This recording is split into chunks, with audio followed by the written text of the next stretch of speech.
Aheri times खेड्यातील बातमी शहरापर्यंत.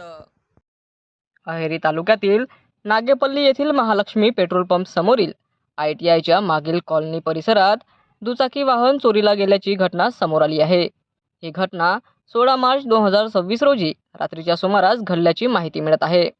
मिळालेल्या माहितीनुसार संबंधित दुचाकी वाहन विजय झाडे यांची असून वाहन क्रमांक MH33 P1316 घरासमोर पार्क करून ठेवण्यात आले होते. मात्र सकाळी उठून पाहिले असता वाहन जागेवर नसल्याचे लक्षात आले. यानंतर वाहन मालकाने परिसरात शोध घेतला असता वाहनाचे नंबर प्लेट व गाडीचा डोम फोडून घरच्या 20 मीटर अंतरावर फेकलेले आढळले, परंतु वाहनाचा काहीही पत्ता लागलेला नाही. घटनेची माहिती स्थानिक पोलीस ठाण्यात देण्यात आली असून पोलिसांनी अज्ञात चोरट्याविरोधात गुन्हा नोंद करून तपास सुरू केला आहे. परिसरातील CCTV फुटेज तपासण्याचे कामही सुरू असल्याचे समजते. दरम्यान या घटनेमुळे परिसरात भीतीचे वातावरण निर्माण झाले असून नागरिकांनी आपल्या वाहनांची अधिक काळजी घ्यावी असे आवाहन पोलिसांकडून करण्यात येत आहे.